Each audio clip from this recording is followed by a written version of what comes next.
Okay, so this lecture is going to cover Chapter 11 and Chapter 12, which is basically single slice and multi-slice CT. And so this is going to provide you with a little bit of a background on each of these.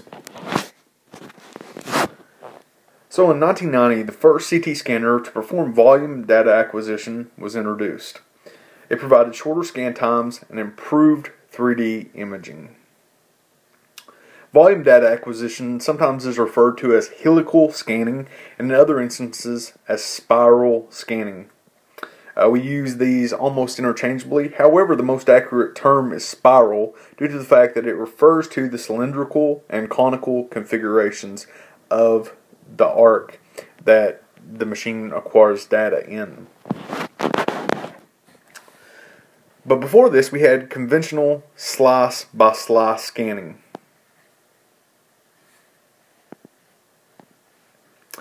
Basically, what this chooses to do is the X-ray tube rotates around the patient to collect data from a single slice of tissue, followed by table indexing so that the next contiguous slice can be scanned.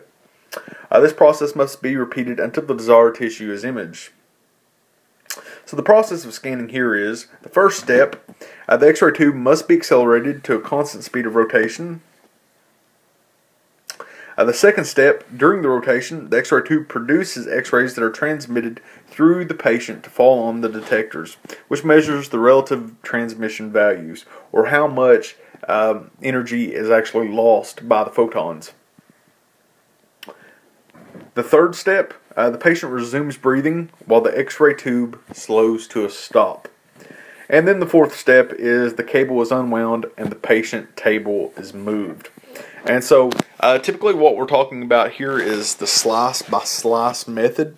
Some facilities still probably employ this even for CTs of the head still, where you scan one slice and the patient table moves, and then another slice is scanned, and then another slice. And so this process is just repeated over and over. However, that's not the way that we do things for the most part in terms of CT now. One thing about conventional slice by slice methods is this: you have an inter scan delay time, and it's the time that it takes to accomplish steps 1 through 4. Many times slices are usually obtained in groups, and the time between the two groups of slices is the intergroup delay. So while we really don't have this now, just know what the interscan delay time is and the intergroup delay, and kind of know the difference between those. Being the interscan is the amount of time it takes to accomplish steps 1 through 4 for the tube to accelerate, for the tube to actually produce X-ray photons, and for the detectors to get it, and for the cable to be unwound. The intergroup delay is the time between two slices. So those are two things to really keep in mind. However, there are problems associated with conventional slice by slice methods. The effective slice thickness increases because it is influenced by the width of the fan beam and the speed of the table. While that may not make a whole lot of sense, this next point will. The projection data is inconsistent. So we see that the projection data is inconsistent, which means that when inconsistent projection data is used with standard reconstruction processes, streak artifacts akin to motion artifacts are clearly apparent on the image. However, what we're really talking about on projection data is this. Using slice by slice,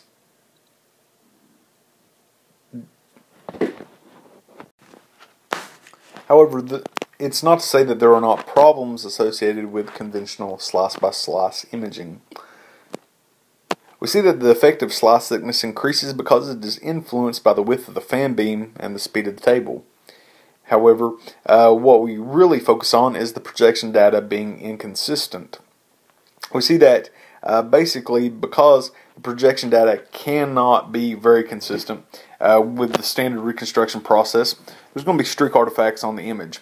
And so we all know what it's like to see streak artifacts and what patient motion actually looks like on the image. Another problem associated with conventional slice by slice, especially when you're imaging the abdomen, or the chest where breath holds become very important. If you're using slice by slice, then that means that perhaps you're not always going to have the same inspiration with the patient. Sometimes the patient is going to take in a larger breath. Other times the patient is not going to take in a larger breath. And so what you have here is that many times your scan data is going to be inconsistent. And so you're going to have you're going to see some pathology on one image, and then as the patient has to breathe, the scan is stopped, and then another scan or another slice is acquired. Perhaps you may be seeing a different view of that pathology. So images are going to be very inconsistent. So that's something to keep in mind, and let me write that in here. We're going to say image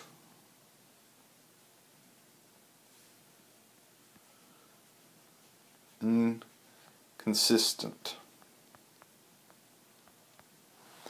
And so keep that in mind. Image inconsistent. That's really the thing that we're talking about here with conventional slice by slice. That's why it works still adequately well for CTs of the head, because there's no breath holds, there's no motion there. On a normal healthy patient. However, there are times when in trauma and things like that where speed is very necessary and patient motion can be imaged. But for the most part, slice by slice does not do justice for CTs of the abdomen and CTs of the chest. So I just wanted to make sure that we actually understand what slice by slice is. And so I'm going to draw a crude drawing of a head.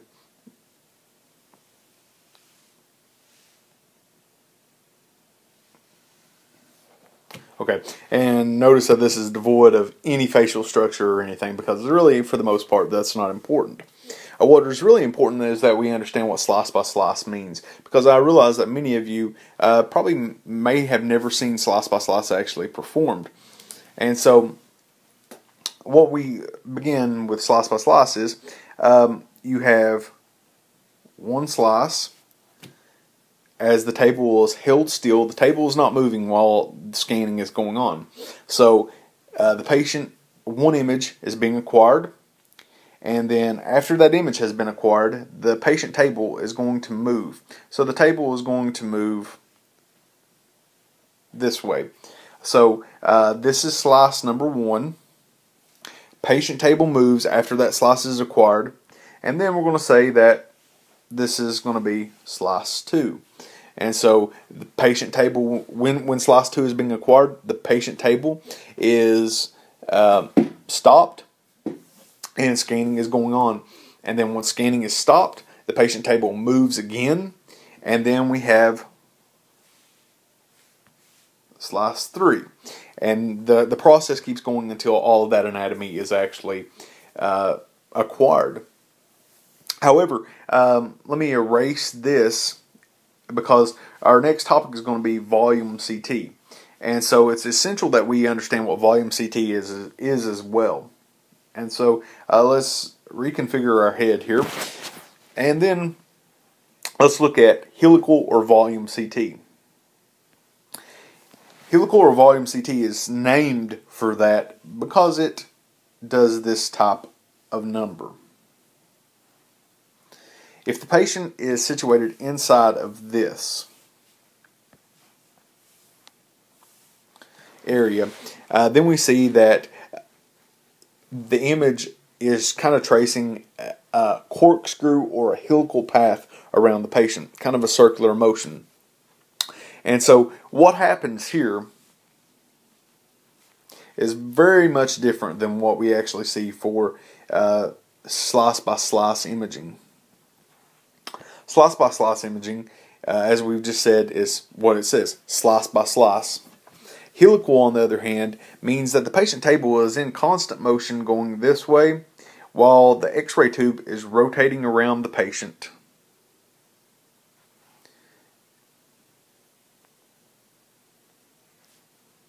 And so images are being acquired while the patient table is moving.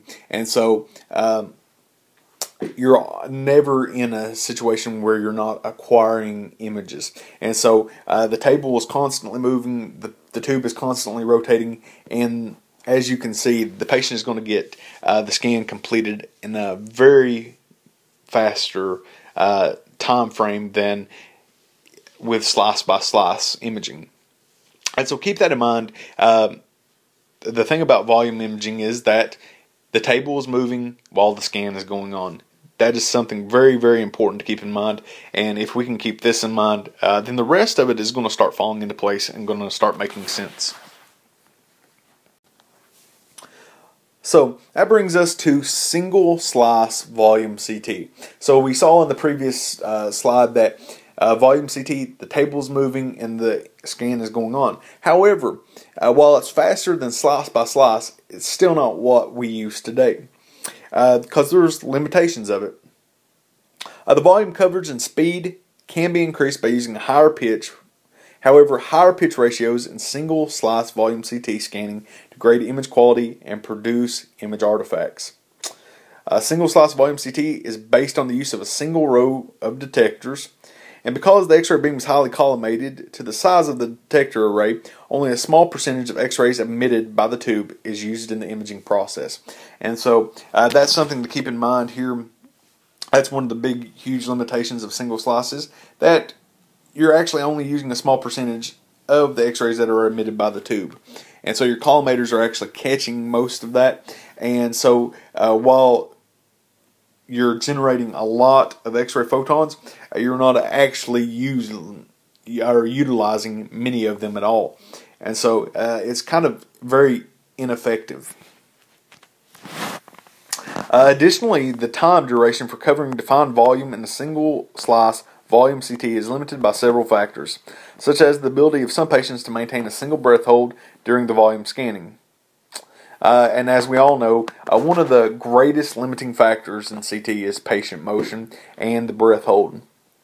That's why we try to make the scans as fast as possible while acquiring the best images that we can actually do. However, we see that many times with single slice volume CT that the patients still aren't able to maintain their breath hold for the duration of the scan. If we all know that we're not always scanning the most healthy of the patients, we're actually scanning many times patients who are not able to hold their breath or they're able to hold it for very brief amounts of time. And because of that, single slice volume CT is not the most adequate for it because the patients can't hold their breath for the full amount of time. Also, heat generation is a factor because you are producing tons of X-ray photons, but you're utilizing just small amounts, but you're constantly producing these photons, and so there is not this time for the tube to cool until the scanning is complete. Single slice volume CT is also limited in its ability to meet the needs of time-critical clinical examinations, such as multi-phase organ dynamic studies. So basically, when you need multi-phase, or you're seeing arterial and venous phases, sometimes single slice just can't get the job done in a rapid fashion. And so many times you'll lose the flush that you're actually wanting. It also means that we now have the ability to view both arterial and venous phases of circulation because we no longer use single slice volume CT.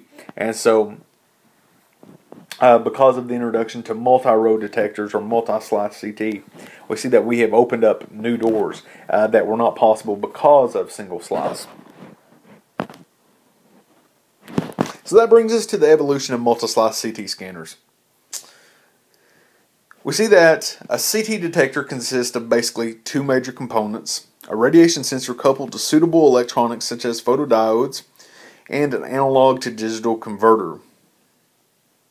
Although the radiation sensors convert X-ray photons to light, the photodiodes convert the light into electrical current that must be digitized before it is sent to a digital computer for processing.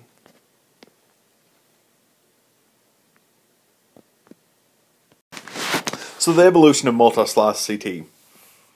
A CT detector consists basically of two major components: a radiation sensor coupled to suitable electronics such as photodiodes, and an analog to digital converter, or an ADC. Although the radiation sensors convert X-ray photons to light, the photodiodes convert the light into electrical current or signal that must be digitized before it is sent to the digital computer for processing. So as we can see, there are many steps that must be taken. We see that the radiation sensors take in the X-ray photons and then convert it to light. The photodiodes then convert light into electrical current, and that electrical current is then digitized by the analog to digital converters so that it can be read by the computer. So there's a lot of things that have to take place for an image to come up on the screen, and that's one of the many amazing things about Multislice CT or CT in general. Okay, so on these images we do have an axis of rotation, and ironically enough, this axis of rotation is where the patient is actually going to be laying down here. And so we see that we have two different types of detectors. We have a 1D or one-row detector, and then we have a multi-row detector on the bottom. And so we do see that the patient laying down on the axis of rotation, the tube and the detectors are going to be going around the patient. But the one thing that we have to just notice here is that there are differences here in the detectors themselves. We do have a single row detector, and notice that there is only one row. We do have multi-row detector here at the bottom, and we see that because there are multiple rows there. And so that is where we actually get multi-slice, because we have the ability to acquire different slices while it is actually going through the patient. And hopefully that will make more sense as we progress throughout our lectures. So the limitations of conventional slice CT. We have longer examination times because of the start-stop action necessary for patient breathing, table indexing, and cable unwinding. So there are several things that we have to take into account with just conventional slice-by-slice CT. Not only do we have patient breathing, but the table has to figure out where it actually is and how much to move, and then the cable unwinding for the tube to actually get back to the starting point. We also have certain portions of the anatomy that are omitted because the patient respiration phase may not always be consistent between scans. This is called slice-to-slice misregistration. We also have inaccurate generation of 3D images and multiplanar reformatted images attributed to the inconsistent levels of inspiration from scan to scan. So basically, while we might see some type of pathology, many times the pathology is going to look vastly different than what it actually does, simply because of misregistration. It can extend things, make things look longer simply because of inspiration and expiration. Or it can make things look very small. Or you might even miss certain forms of pathology altogether simply because of misregistration. So we do have inaccurate scans, pretty much. Only a few slices are scanned during maximum contrast enhancement when the contrast enhancement technique is used. And so that's another big one. As we all know now, we have a growing trend of usage of contrast. However, it hasn't always been the case because contrast hasn't had the ability to be utilized fully. While injections would be carried out, the injections might only be adequate for a couple images. And so after that, you would have a very skewed study to where the contrast enhancement might be suboptimal, or it might not even exist. And so that is something that is very important nowadays, and something that couldn't be carried out to the fullest in conventional slice-by-slice imaging. So the principles of single-slice computer tomography. We see that the overall goal of this scanner is to increase the volume coverage speed compared with that of the conventional slice-by-slice CT scanner. To do this effectively requires that the X-ray tube rotate continuously around the patient while the patient moves through the gantry aperture during the scanning to cover an entire volume of tissue. I realize that there may be some slight confusion regarding what volume of tissue actually means, and the best way to describe it is this. If you're performing just a routine without contrast CT of the abdomen, what we mean by volume of tissue is all of the tissues that fall between the start and stopping of the protocol for the abdomen. And so slightly above the diaphragm to around or just a few inches below the iliac crest would constitute basically an abdomen. So everything that falls in this range would be the volume of tissue. And so that's what we acquire in one study using multiple scans acquired for a duration of several seconds. So that is what we mean by volume of tissue. So there are some requirements for volume scanning. There has to be a continuously rotating scanner based on slip ring technology, a continuous couch movement. You have to increase in loadability of the X-ray tube, capable of delivering at least 200 milliamperes per revolution continuously throughout the time it takes to scan the volume of tissue. Increased cooling capacity of the X-ray tube, spiral or helical weighting algorithm, and you have to have mass memory buffer to store the vast amount of data collected. That's one of the many things that is overlooked with volume scanning. Volume scanning acquires massive amounts of data, and that data has to be processed and stored somehow. But another thing is the increase in temperature simply because of scanning for a large duration of time. People often discount the amount of heat generated for a CT scan, and because of the heat generated, there has to be a sufficient cooling system to keep and maintain the tube heat so that it actually doesn't overheat, because that would be very dangerous and very detrimental for the computer tomography machine. So data acquisition. The first step in volume scanning is data acquisition. This results in an entire volume of tissue being scanned during a single breath hold compared with slice-by-slice imaging. Transporting the patient too quickly leads to image degradation caused by motion artifacts or may cause the patient to feel motion sickness. In general, patients are moved at a table speed of about 10 millimeters per second during a continuous 1 second scan. And so basically, what we need to remember about this is that the patient moves about 10 millimeters per second. And so anything more than that can cause massive amounts of problems. I've never really had a patient feel motion sickness due to moving too fast. But once again, the table has never moved above 10 millimeters per second.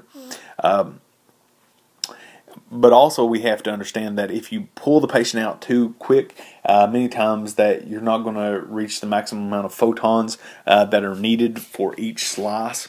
And so you're going to have slices acquired without optimal imaging, which, as we know, will lead to image degradation.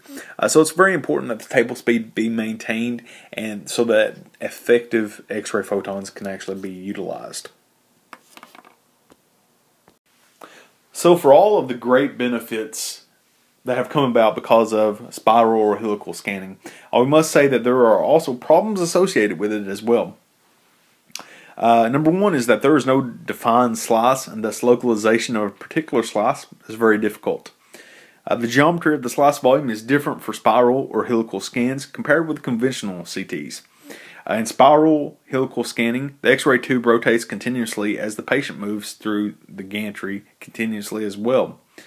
So that means that data is collected in a non-planar geometry, or meaning that data is collected at all points around the patient, usually 360 degrees. And so basically it all goes back to localization is very hard based on this. So in this image, we have multi-row slices or a multi-row detector. And so we see that we actually have several different rows. And so we have 1, 2, 3, 4, 5, 6, 7, 8, 9, 10, 11, 12, 13, 14, 15, and 16. So actually we have a 16 slice machine if all of these are 1.25 centimeters. However, as we'll see over the course of time, the detectors are not always going to be identical.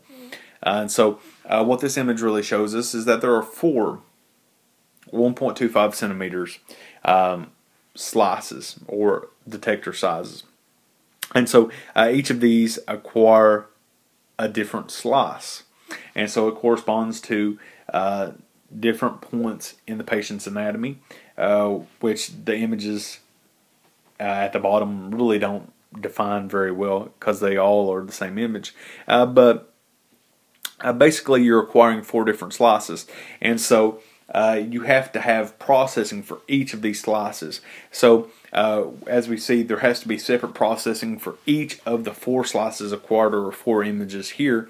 But if we think about it and we increase the size to where if all of these 16 detectors were actually 1.25 centimeters, then this means that we would actually have 16 images that would require processing at the same amount of time. And so basically this just demonstrates to us that there is a massive amount of data that is acquired and that has to be computed using Multislice CT.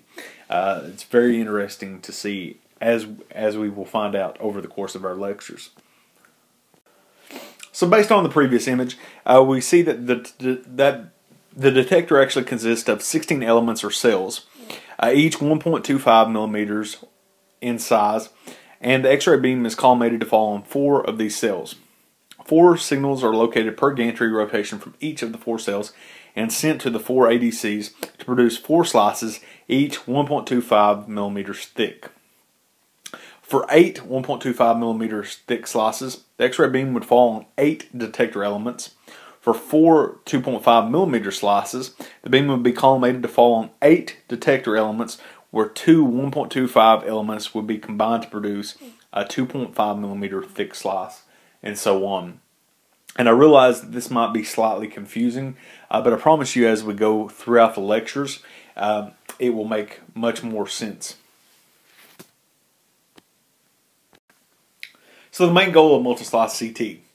Its overall goal is to improve volume, coverage, speed, performance. And so basically what this means is that we want to cover a larger amount of area or a larger volume of tissue at a much higher rate. And so that's accomplished with higher pitch ratios to cover large volumes. However, the great thing that has occurred is that we have been able to keep equivalent image quality compared with single slice volume CT scanners that were introduced in the 90s. And so single slice volume, we still have the same quality, but we can acquire data at a much higher rate. And so we have a win-win situation here. The patient benefits as well as everyone who is utilizing these scanners to acquire the images. We have much faster turnaround times. We can actually get better quality scans. We can open up new avenues such as multi-phase organs scans. And so all of this has been used to better diagnose and better treat patients. And so that is our ultimate goal, but that's only accomplished by the fact that we've improved scan times to the point of. So subsecond scanners. Scanning time continues to decrease from the 5 minutes needed by the original EMI scanner to as low as 1/2 second at present. The acceleration on gantry components such as the tube and generator can reach around 13 gravities or 13 Gs, considerably more than experienced by the space shuttle at liftoff. And so the scanner can induce more Gs than what even the space shuttle experiences. So to prevent anode movement under the stress of subsecond acceleration, new X-ray tubes have the anode mounted on a shaft that extends along the X-ray tube, providing support on both sides of the anode housing to reduce the possibility of arcs. The clinical benefits of a subsecond scanning include reduced motion artifact and greater scan coverage. Unfortunately, the left ventricle and pulmonary vessels near the heart move so quickly that scans would have to be completed in less than 20 to 25 milliseconds to completely eliminate all blurring. And so that's something that we haven't actually reached yet. Even though we're subsecond, we can't actually scan these vessels that quickly. And so there are still blurring in these vessels. A less dramatic but very practical benefit of subsecond scan times is the increased spiral helical coverage that can be available. For the same pitch and scan duration, a half-second scanner will cover twice the anatomy that can be acquired with a 1-second scanner. Alternatively, the half-second scanners would cover the same area by using 50% of the slice thickness, which improves Z-axis resolution and leads to better image quality in 3D and multiplanar reconstructions. So we see that half-second scanners have just as much coverage, just as much benefit, and actually an added bonus that they actually have better image resolution than the 1-second scanners. So dual slice CT scanners. The dual slice whole body fan beam CT scanner offers improved volume coverage speed performance compared with single slice volume CT. This reduces the scan time by 50% while maintaining image quality for the same scan volume. The first dual slice CT scanner was the Ellicent CT Twin, introduced in 1993. So the first dual slice scanner was introduced by Ellicent in 1993. So keep that in mind. Some of this technology has been around for quite a while, but now we're just starting to actually realize the benefits of it. So Multislice CT scanners. These scanners were introduced at the 1998 meeting of the Radiological Society of North America in Chicago, or the RSNA. And so keep that in mind. 1998 is when we first saw the Multislice CT scanner. They were based on spiral or helical scanning using multiple detector rows ranging from between 8, 16, 32, 40, 64, and 256, and more recently 320, which is all dependent on the manufacturer. A Multislice CT scanner with N detector rows or N slices will be N times faster than its single row or 1 slice counterpart.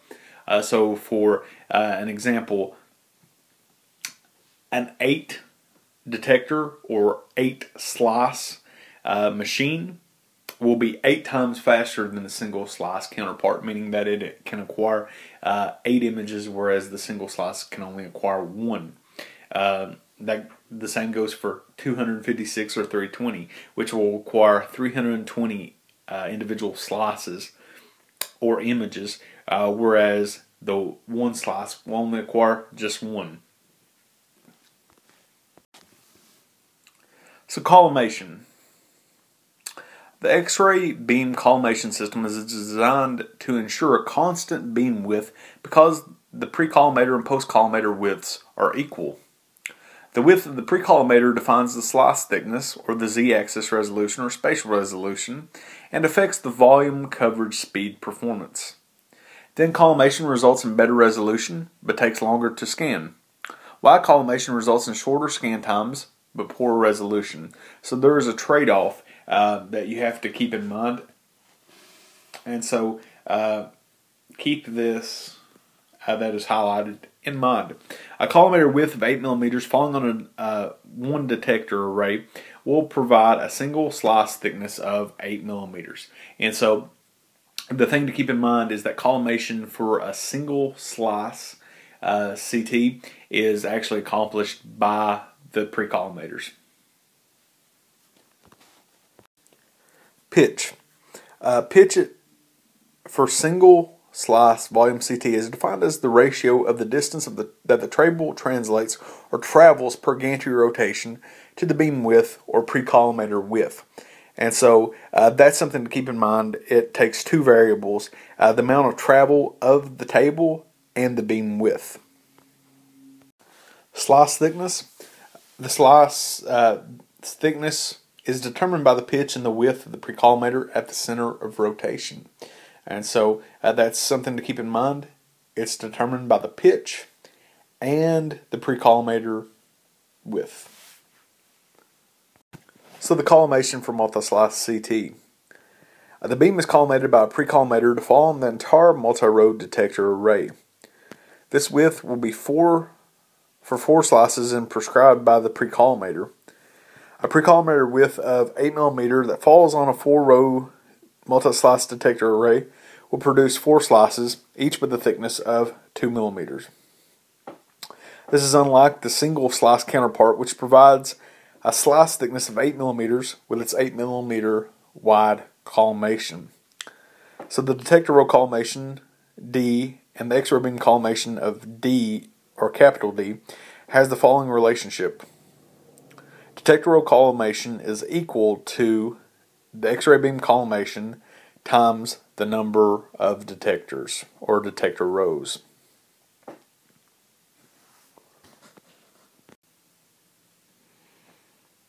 In single slice CT, the detector row collimation equals and is interchangeable with the X-ray beam collimation.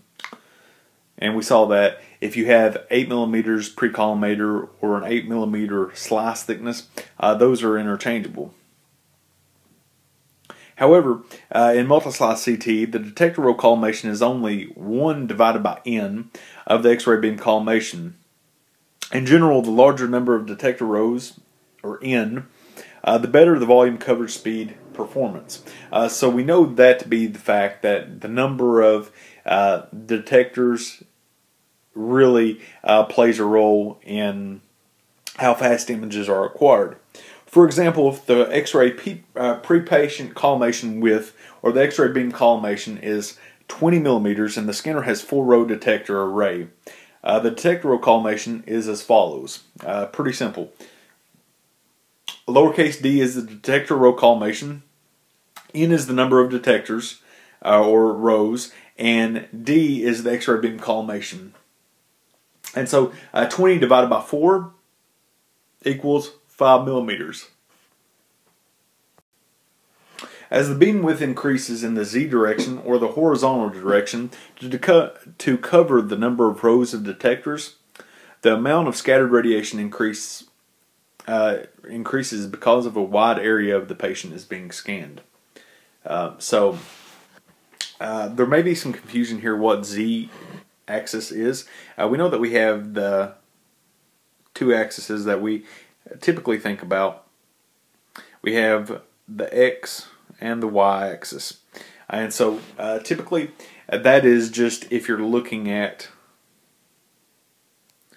the gantry like this. So if you're standing at the edge of the patient table and you're looking at it, then you have, looking at the gantry aperture, you have an X and a Y coordinate system.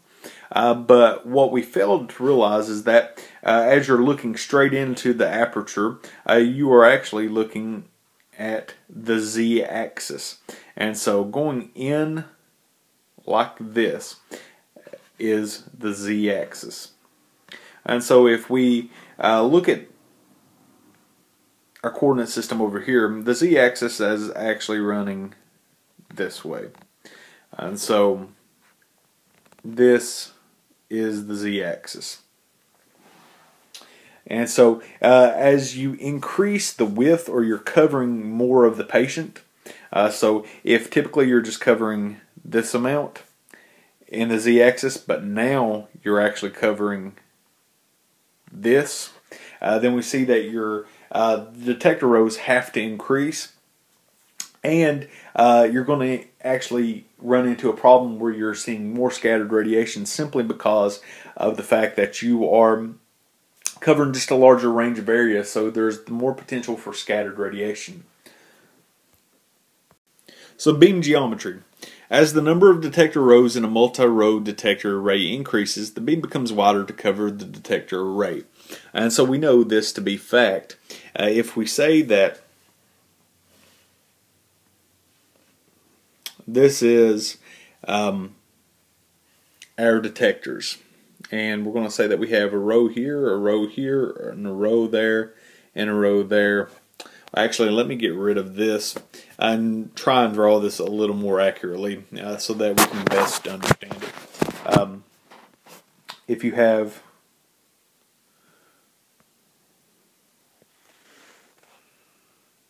this square here, and then we have 1 row, 2 row, 3 row, 4 row. So we have a 4-row detector system here. And of course we have this, but when we're talking about rows, we're talking about these. And also remember that this is the Z direction. So basically, as you increase rows, your beam has to become wider so that you actually get X-ray photons out to every one of the detectors. So basically right now we have 4 rows. But if we were to say that we're going to increase this and make an 8-row detector system. So as you can see now, we have 8 rows. And so ultimately, your beam has to become wider to cover all of this. And so by simply adding 4 more rows onto this, we have increased our beam width. So hopefully that goes without saying, and it's something very easy for you to comprehend. So pitch. Multislice CT pitch equals table movement per rotation divided by the detector row collimation or spacing. In the 4-slice scanner case, for example, one scan mode is 4 by 2.5 millimeters. Table speed is 7.5 millimeters per rotation. Beam width is 10 millimeters. So if we used our definition that we have above, the pitch value would be 7.5 millimeters, which is basically the table speed, divided by the detector row collimation, which in this case is 2.5. And so we see that here we actually have 4 cases of 2.5. So 7.5 divided by 2.5 is 3. However, there is some discrepancy here because one could argue that the pitch should be 7.5 divided by 10, which would give us a pitch of 0.75. And the bad part is that there are good arguments for both of these definitions. The first definition takes into the table movement per rotation divided by detector row collimation. However, the other argument is table movement divided by beam width, which would yield us a very different pitch. And so this is where some discrepancies exist. Another equation is P divided by L divided by BW. And this is where L is the table speed per rotation, BW is the beam width, and the Z-axis for a 1-row detector array at the center of rotation. So this is another definition, and as we'll see, the definitions become kind of confusing because there are so many that could possibly be applicable. And so how do you keep these things straight? So realizing that there was a problem with how everything was being defined in terms of pitch, the International Electrotechnical Commission provided a definition for pitch, which we now use. In 1999, the International Electrotechnical Commission, or the IEC, introduced a definition of pitch. And their definition is that pitch equals the distance the table travels per rotation divided by total collimation. So algebraically, the pitch can now be expressed as P equals D divided by W, or P equals D divided by M times S. And so basically, we tend to go with the total collimation point, the distance divided by total collimation, and we'll see that this works. So for any of this to make sense, we have to understand what pitch actually is. We can talk about definitions all we want to, but until we actually understand what pitch means, then we're never actually going to come up with an understanding. Pitch is an important and familiar parameter in spiral or helical CT because it combines the table distance traveled per 360-degree rotation with the slice thickness. So it helps us relate those two. And it relates to the volume covered and also to the patient dose. So the real reason why we care about it so much is that it provides us with an indication of the volume that's covered and then how the patient dosage actually comes out because of that volume coverage. So a pitch of less than 1 is effectively the same as overlapping slices and imparts a high dose. A pitch greater than 1 results in reduced patient dosage. Typically, it would be, we would say that we want the less amount of dosage that we can possibly get. And that pretty much means that the table is traveling more than you're actually exposing the patient. A pitch of less than 1 means that the table is not traveling more than what your actual collimation is. So it means that basically your collimation is opened up wider than what you're actually acquiring. And so the way that I relate this to just normal radiography is this. If you've got, let's say, a 10 by 12 cassette, and we're going to say that this is our 10 by 12 cassette, but for some crazy reason, you don't want to shoot on a 10 by 12. You want to open up the collimators and you want to expose to a 14 by 17. So let's say that this is the 14 by 17.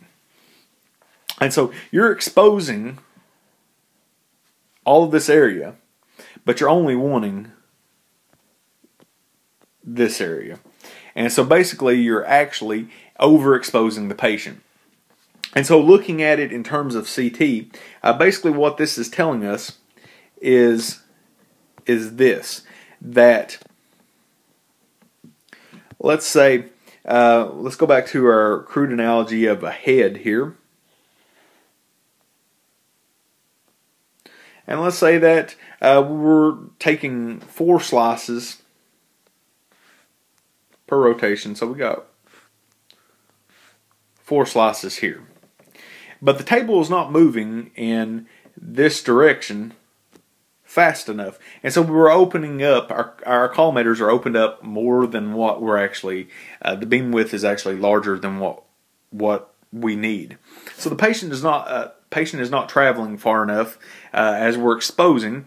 And so basically we get 1 rotation, and then the next rotation does something like this. And so as you can see, while I know it's very crude, let me change the color here, we actually have an overlap of the scanning. This overlap causes increased patient exposure because technically we're re-exposing the same area twice. And so that is how pitch is very, very important with what we're trying to do with computer tomography. In multislice CT, the slice thickness is determined by the beam width, the pitch, and other factors such as the shape and width of the reconstruction filter in the z-axis. Instrumentation.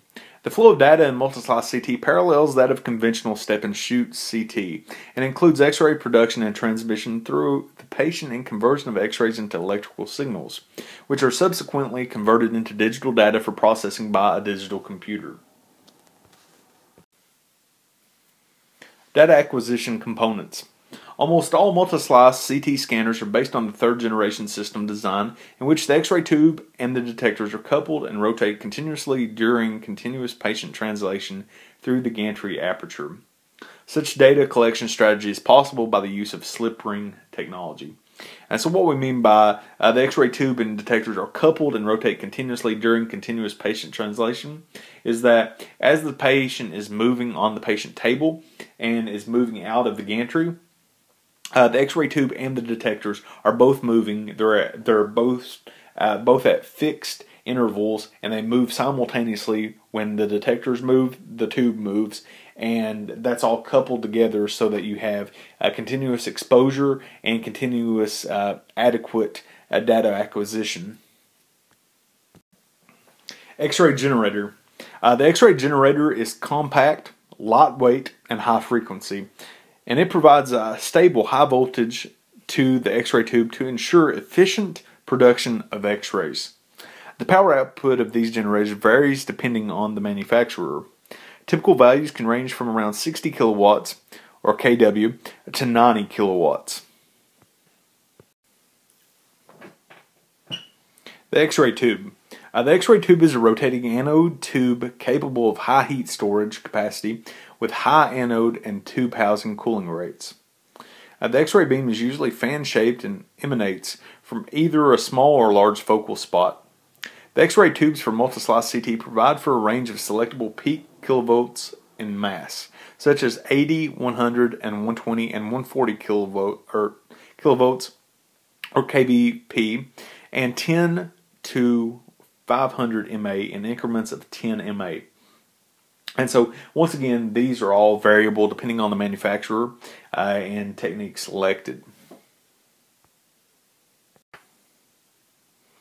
Multislice CT detectors. The first clinical scanner, the EMI Mark I, and several of its successors recorded 2 image slices simultaneously in an effort to offset their agonizingly slow scan speeds. Detectors capable of providing more than 2 slices for CT scanners were introduced in 1998. At present, they allow acquisition of up to 320 slices simultaneously, and their design suggests that this number may increase in the future. So the types of detectors. As noted earlier in this chapter, the most significant difference between single-slice CT and multi-slice CT is the detector technology. These detectors are solid-state scintillation detectors. So keep that in mind, solid-state scintillation detectors. There are 3 types of detectors for use in multislice CT scanning, and they are as follows. We have the uniform or matrix detectors, which are also referred to as fixed array detectors or linear array detectors, which pretty much means that every detector in or every row in the detector array is going to have the same thickness. And so basically what you can do is, let's say that every one has 1 millimeter, and so you have a 16 slice 1 millimeter. So basically what you can do is you can combine the 1 millimeter slices, and you can have basically 8 2 millimeter slices, or you can have 4 4 millimeter slices, or you can just kind of maneuver everything around to acquire the slices that you want, or thicknesses that you want. Non-uniform or variable detectors is also referred to as adaptive array detectors, which pretty much means that they're a mixture. They have both some that are 1 millimeter, but they may have some that are 0.625 millimeters, and so there's a varying degree in between. And so hybrid is kind of a mixture of all, which is typically what we use, and that's what we really refer to as adaptive array detectors.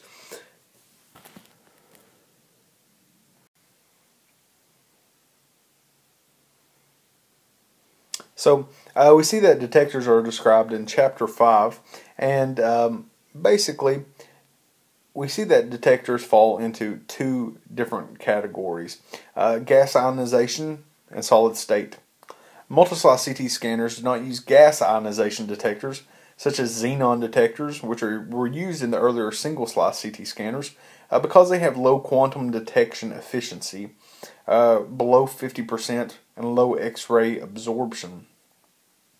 Multislice CT scanners use solid-state materials, scintillation crystals, or ceramics, such as cadmium tungstate, and more recently rare earth materials such as gadolinium oxysulfide or yttrium gadolinium oxide, or ceramic. The detectors are doped with suitable dopants, europium for example, to decrease afterglow below 0.1% at 100 milliseconds. So basically what we strive for is to make the most out of each and every X-ray photon that comes to the detector. And what we also don't want to happen is an afterglow effect, which means that after the photon hits the detector and the photodiode takes over, that there's not this lag period, but as soon as it hits, it glows and then it stops immediately. And so you get more accurate representation of images in terms of that. But really, what I would like you to know is that we use solid state detectors now because basically gas ionization is just not effective enough for us. And we can use things such as cadmium tungstate, rare earth metals, and even ceramic. But basically, our detectors are scintillation-based solid-state detectors. So properties of detectors. Properties that should be found are large dynamic range, high quantum absorption efficiency, high luminescence efficiency, a good geometric efficiency, small afterglow, high precision machinability, and uniform response. Okay, just basically when we're talking about efficiency, here we're talking about the ability of the detector to actually absorb the transmitted X-rays, photons, and then convert them into a signal. And so you have to have the ability of the detector to do this at a high rate and a very efficient rate. Basically what we're striving for is a small amount of unused X-ray photons, which means that basically we're not exposing the patient unnecessarily. If the detector cannot convert the X-ray photons to a signal, then that means that pretty much we're ineffective. That we're exposing the patient, but we're not getting anything out of the exposure. When we talk about large dynamic range here, we're speaking about it can either handle large or small amounts of photons. It can handle all of those. So it doesn't have to work with a certain amount of photons, but will work for a wide range. And so there doesn't have to be always a certain type of exposure. We also want a small afterglow. The small afterglow simply means that once the X-rays have been shut off, means that there are no X-rays coming towards this detector. How long does it lag and keep on glowing and producing signal from it? We don't want any signal when there are no X-ray photons, and so we strive for a small amount of afterglow, which relates back to efficiency. Also, one of the things that kind of gets overlooked is the machinability of the detectors. You have to have materials that you can reduce down to small size materials and that will still produce excellent results. And last is a uniform response. You don't want some detectors responding a certain way and others responding a totally different way. You want everything to be very equal. That way you get the same quality of images and the same signals produced. And so it's very important that you have a uniform response and not a variable response here. So the slice thickness selection. Individual slice widths are generally defined by the number of detector elements, groups, or bind into each data channel. The smallest slice width available is determined by the smallest single detector element. With the exception to this generalization occurs in the non-uniform array, in which two 0.5 mm slices can be acquired by moving the collimator leaves inward so that only the inner halves of the two central 1 mm elements are exposed to the X-ray beam. However, that's really something that you do not need to worry about, so pretty much do not worry about this. But what we're talking about here is something that we'll see in the next slide. Okay, so here we have a non-uniform array of detectors, which means that it's not fixed. We see a variable range, and I just want you to understand that this is not drawn to scale. And these detectors are just very crudely drawn in without any reference to how large or small the boxes are. What I would like you to pay attention to is the bottom number here, and notice this is all in millimeters. And so we have the largest slice that we have, just an individual detector, is 3, and the smallest is 0.75, and we do have 4 0.75 detectors here. And so that corresponds to these detectors there. And so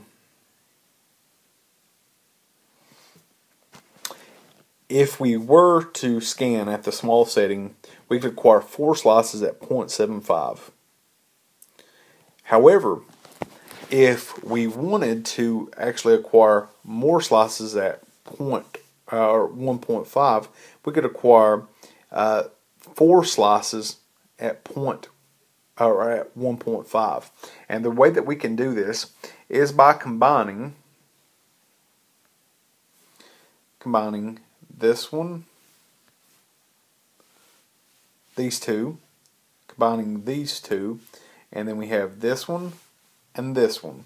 And so we can have 4 slices, once again at 1.5 millimeters, by combining the 4 center detector rows and making them into 1.5 by combining 2 of them.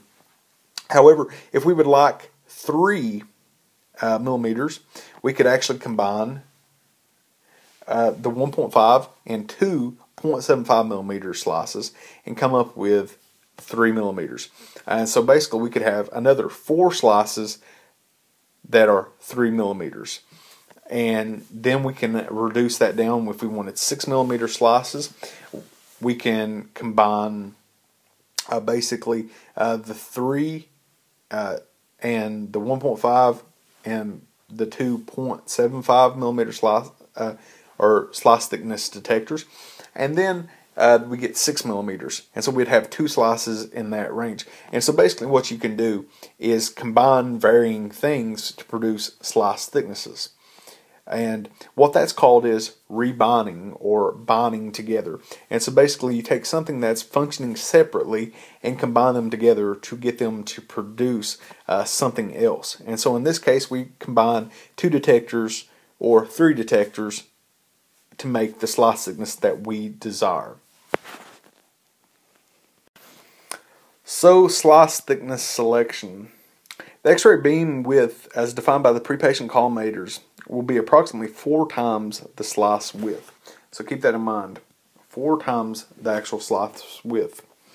A reconstruction of the CT image involves all views acquired throughout the 360-degree rotation of data collection. When views from different angles are actually measuring quite different tissue pathways, there will be varying degrees of volume averaging with an increased likelihood of artifact and an accurate reconstruction. If detector size is increased in future scanners to add more slices, this geometric situation will be further exaggerated. Patient dose is controlled by pre-patient collimators that restrict the X-ray beam to only those detector elements needed for the 4 data slices. At present, the slice thickness must be selected before scanning, and it is not possible to narrow the slice width after data collection. Summing slices after scanning to create fewer, thicker images is certainly feasible and can have a great clinical value. I want to also say, based on this image, this book really talks about basically 4 slice machines and everything. And so when we see that we have this word 4 here, this can actually mean any of the data or any of the slices that we can acquire. This applies to 16 slices, 32, 40, 64, 256. All of this is applicable here. And so just because the book says 4 does not mean that it only applies to 4 slice CT.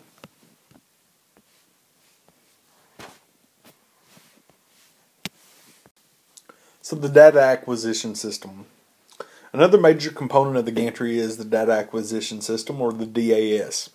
The detector electronics responsible mainly for digitizing the signals from the detectors before they are sent to the computer for processing.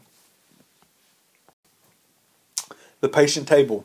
The patient table or couch features are essentially similar to those associated with single slice CT and conventional step and shoot CT scanners.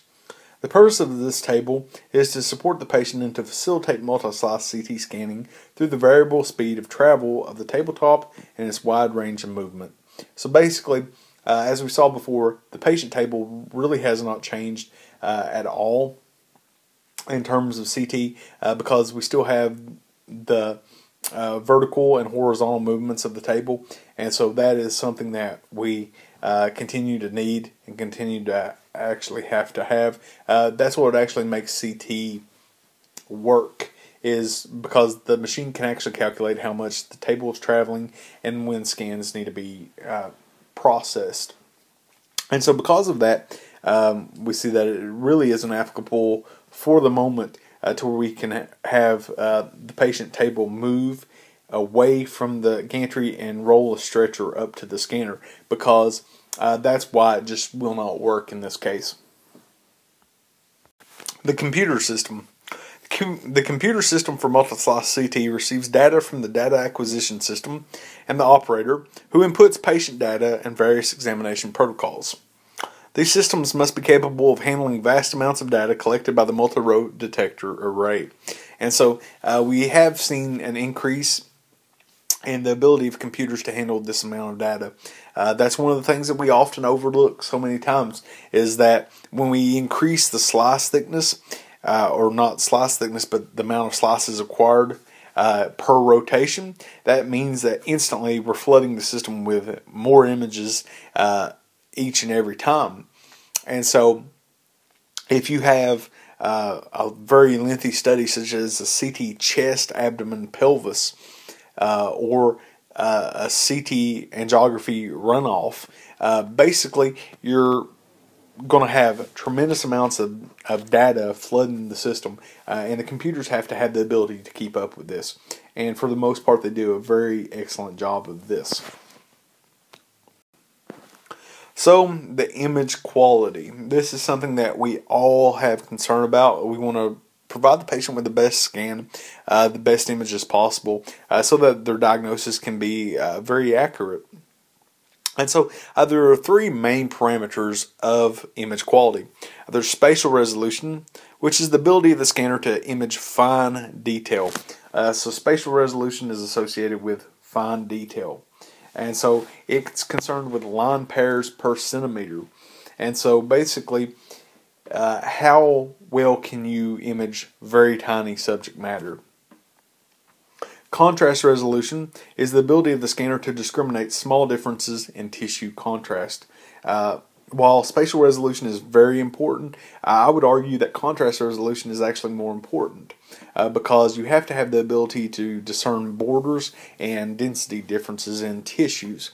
And so that's what could possibly be able to demonstrate to you a tumor versus just normal tissue.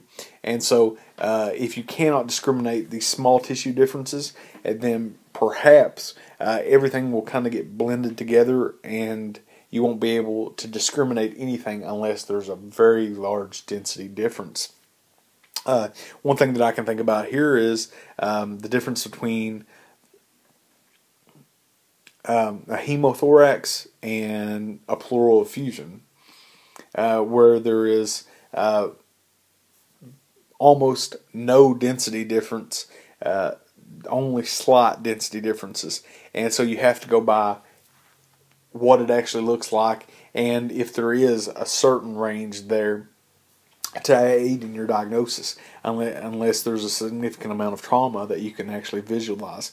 But for the most part, you have to rely on these small density differences. So contrast resolution is very important. Noise is something that we all have to worry about and combat as best we can when we're performing computer tomography. A fluctuation of CT numbers from point to point in the image for scan of uniform material such as water, and we see that it degrades image quality. And so basically it's a fluctuation of CT numbers just all over the place. And it really degrades image quality to the point to where many times noise makes an image almost unreadable. Many times you see this when you're scanning the cervical spine region and you have a very bulky patient through the shoulder region. And if you don't have adequate techniques, then as you're scanning through, your image quality starts dropping and dropping and dropping, and ultimately you wind up getting scattered radiation through so much, and there's just so much modeling there that your image is so degraded that many times you have to repeat or use a higher protocol through the levels of C6 through T1 just to provide adequate diagnostic abilities here. So noise is something that we want to combat, we seek to eliminate as best we can.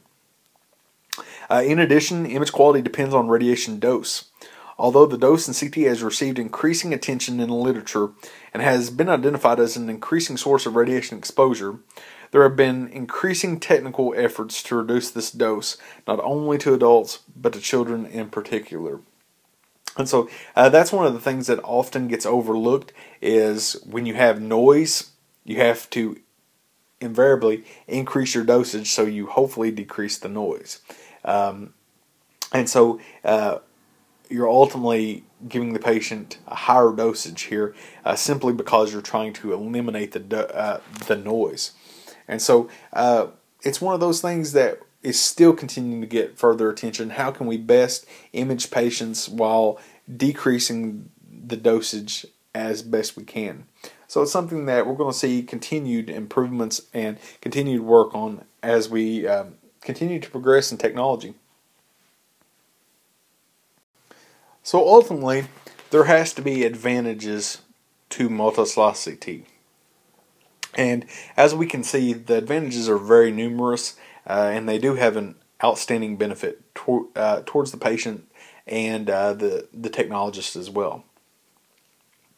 So we do see that we have an increase in speed and volume coverage, so we're covering a larger amount of volume at a shorter amount of time, and so that is very beneficial to patients who may not be able to hold their breath or maintain being fully immobilized for just a short amount of time.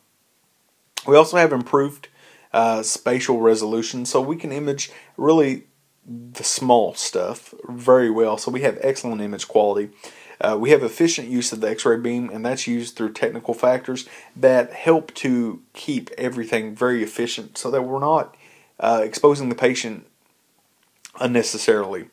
We do have a reduction of radiation exposure, and that is something that kind of confounds people as to how we can have a reduction in the use in the dosage.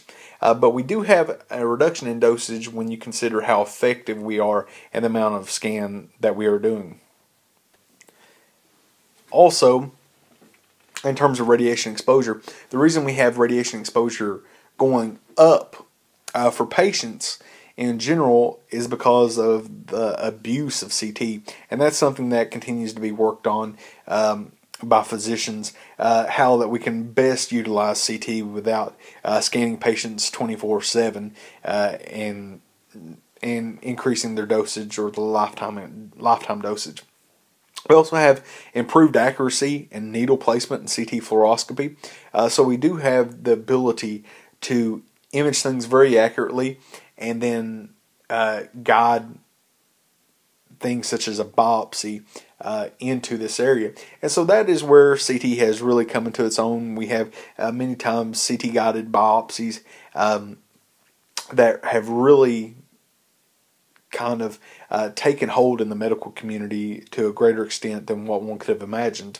And then lastly, we have the ability to image the heart and the cardiovascular system very adequately. This is due to other technical factors as well as the increase in slices to where we can sometimes acquire much of the heart in one rotation. And so Multislice CT has added in our ability to do this, as well as other technical factors that have come about because of Multislice CT. So as we can see, there are a host of advantages here, and while there are some disadvantages, we see that most of the time the advantages really outweigh the disadvantages to a great extent.